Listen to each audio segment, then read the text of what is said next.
सुप्रभात सगळ्यांना. नमस्कार मंडळी, माझ्या चॅनलवर तुमच्या सगळ्यांचं स्वागत आहे. तर आज मी तुम्हाला विष्णूंची एक कथा सांगणार आहे. खूप पुरातन कथा आहे. तर काशीपूर नगर, सुवर्णाचा वड, भद्रकाळी गंगा, नवनाडी आणि 52 आड, तिथे एक सप्तकन्या ब्राह्मण तप करीत होत्या.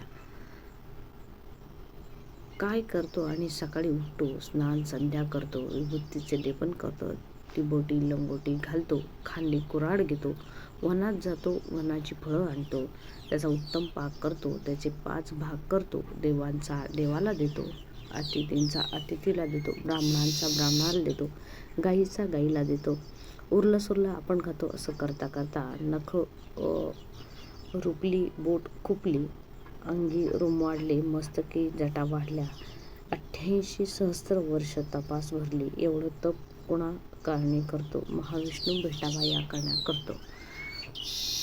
कपोत कपोती हा एका वृक्षावर बसली होती. ती त्याला विचारू लागली, भल्या ब्राह्मणा, जपी ब्राह्मणा, तपी ब्राह्मणा, माळी ब्राह्मणा, चरणी तर चाललोस, मुखी तर वदतोस, एवढं तप कोणा करता करतोस?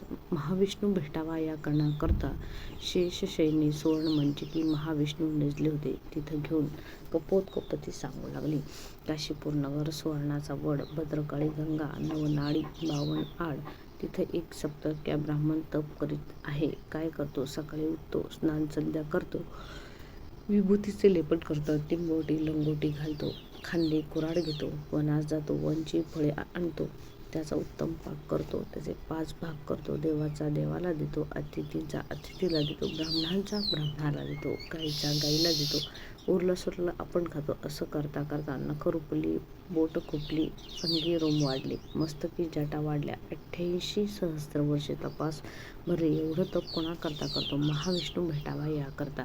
महाविष्णू बरं म्हणाले, झटकन उठली, पायी खडावा घातल्या, मस्तकी पितांबर गुंडाळला, ब्राह्मणाजवळ उभे राहिले. भल्या ब्राह्मणा, जपी ब्राह्मणा, तपी ब्राह्मणा, माळी ब्राह्मणा, चरणी तर चालतोस, मुखी तर वदतोस, एवढं तप कोणा करता करतोस? महाविष्णू भेटावा या करता करतो. तेव्हा महाविष्णू तुम्हीच असं म्हणाले, आणि कशानं भेटावा, कशानं ओळखावा? असाच भेटेन, असाच ओळखेन. शंख चक्र गदा पद्म पितांबरधारी, अयोध्याचारी, माघारी वळला तर महाविष्णूची मूर्त झाली.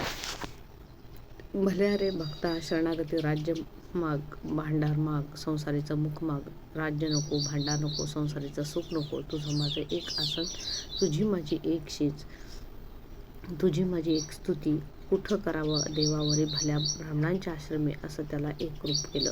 महाविष्णूंची कहाणी ऐकली आणि त्याचा क्लिमिश पातक हरती, नित्य कहाणी करती, त्यांना होय विष्णू लोक प्राप्ती. तर ही होती 60 उत्तराची कहाणी. 5 उत्तरे सपोल संपूर्ण.